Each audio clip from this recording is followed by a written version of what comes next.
Hey guys.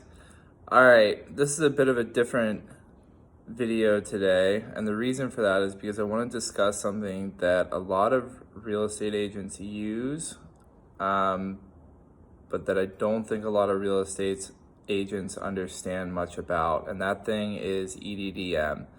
EDDM stands for Every Door Direct Mailing, and it's a service that the post office offers to business customers in order to send out marketing material or other services or other things that are necessary for a business to operate. So a lot of real estate agents use them to send out market updates, to send out invitations to open houses, lots of things to show that they're useful, available, and helpful and visible in their communities and or farms.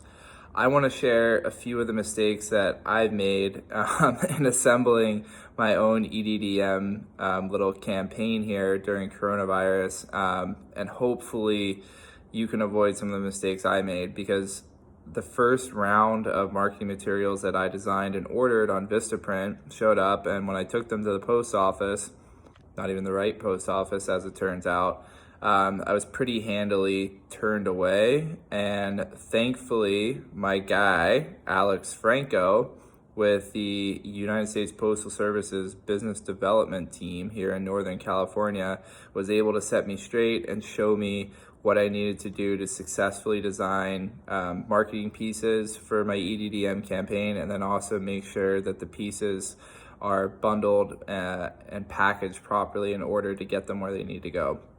So the first thing I want to talk about is simply some of the mistakes I made in design. What I have here is I'm going to turn this around actually, but what I have here is my first card.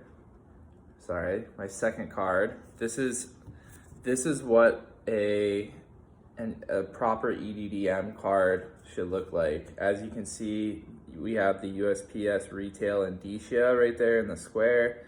Then we have a little local postal customer marker that's essential for retail EDDM, which is what I'm doing. The other thing you'll notice is that this is a pretty big card. And the reason for that is because EDDM mail pieces have to be at least 10.5 inches long or 6.25 inches high. So Vistaprint didn't have any designs for postcards that fit that criteria, except for a 6x11 card, which fulfills the criteria in the length dimension. So I chose these. A little message on the back here. From an EDDM point of view, nothing on the back is too important. Now, let me show you the first card that I did, and you can see what a difference it is, besides the design change of going from white background to black.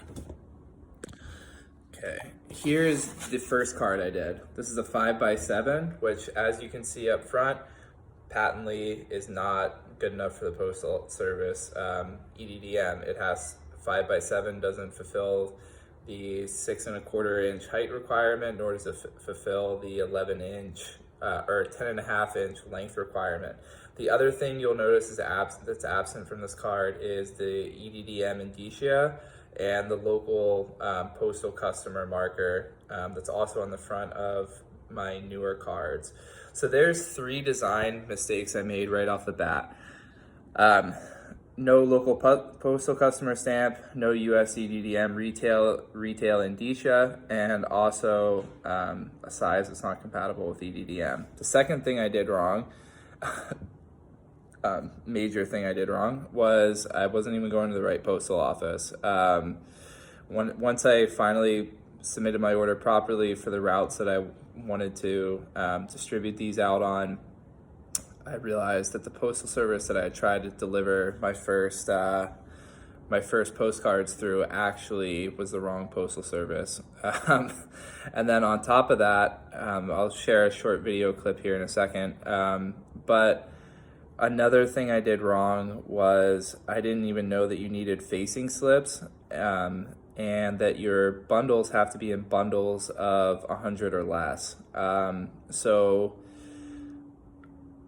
a facing slip is a piece of paper that you have to attach to every bundle of 100 some basic info, and also the route marker. The Postal Service has its own set of route markers that tell the Postal Service which postal routes your mail pieces should go on.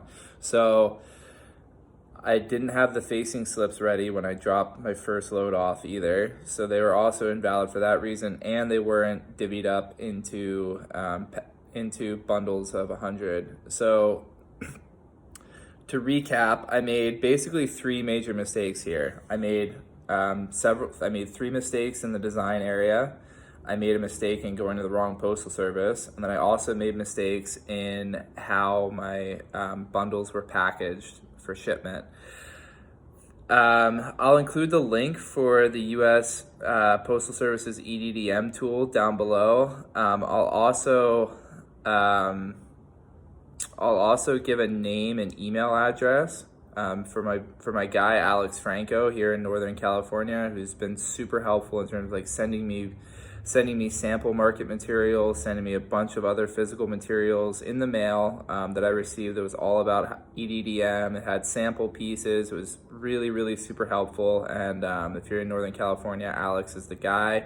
I'm sure there's guys similar to him all over the country. But yeah, that's a little bit about some of the mistakes I made trying to set up my own EDDM campaign. If you have any questions, comments, or concerns, please leave them in the comment section, and I'll get back to you as quickly as possible. All right, cheers. Have a great week, guys. As promised, here's the final product.